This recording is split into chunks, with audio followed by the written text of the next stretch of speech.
Assalamualaikum warahmatullahi wabarakatuh. Saya Fadila Indriana dari kelas 11 IPA 1. Nah, di sini saya akan membahas materi tentang jaringan ikat. Selamat menyaksikan. Tahukah kamu mengapa organ di dalam tubuh kita seperti jantung, usus, dan lain sebagainya tetap berada dalam posisinya meskipun kita melakukan kegiatan seperti melompat, berlari, dan kegiatan sebagainya? Hal ini disebabkan organ dalam perut kita dibungkus oleh jaringan ikat.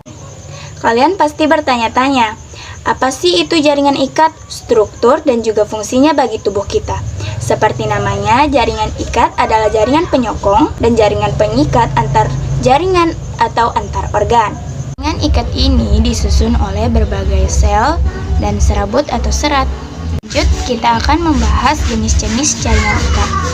Secara umum, jaringan ikat dibagi menjadi 3 jenis, yaitu jaringan ikat sejati, jaringan ikat cair, dan jaringan ikat penyokong.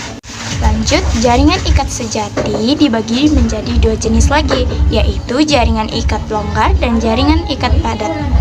Jaringan ikat longgar mempunyai komponen penyusun sel lebih banyak dibanding serabut atau serat. Jaringan ikat longgar berfungsi untuk membungkus organ dalam tubuh, pembuluh darah, dan juga saraf. Contoh dari jaringan ikat longgar ini yaitu mesenterium. Mesenterium adalah selaput pembungkus organ dalam perut. Nah, di sisi lain ada jaringan ikat padat.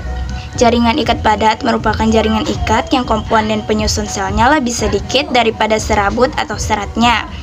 Nah, jaringan ikat padat ini terbagi menjadi 2 lagi, yaitu jaringan ikat padat teratur dan jaringan ikat padat tidak teratur.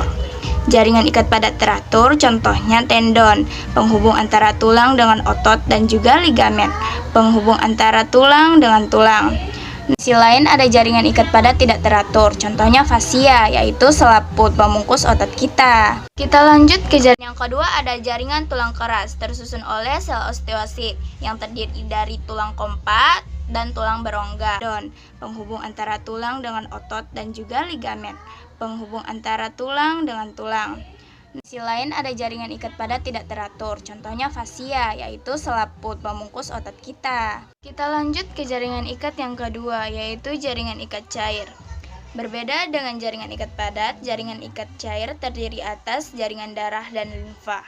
Jaringan darah berperan dalam proses transportasi dan sebagai sistem kekebalan tubuh, sementara jaringan limfa berperan sebagai sistem imunitas dalam tubuh.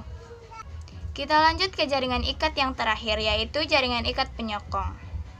Jaringan ikat penyokong adalah jaringan yang berperan dalam membentuk dan menyokong tubuh. Jaringan ini terdiri dari tulang rawan dan tulang keras. Jaringan tulang rawan tersusun oleh sel kondrosit. Jaringan tulang rawan terdapat 3 jenis, yaitu hialin, elastin, dan fibrosa. Yang kedua ada jaringan tulang keras, tersusun oleh sel osteosit yang terdiri dari tulang kompak dan tulang berongga. Sekian bahasan materi tentang jaringan ikat dari saya, semoga bermanfaat. Assalamualaikum warahmatullahi wabarakatuh.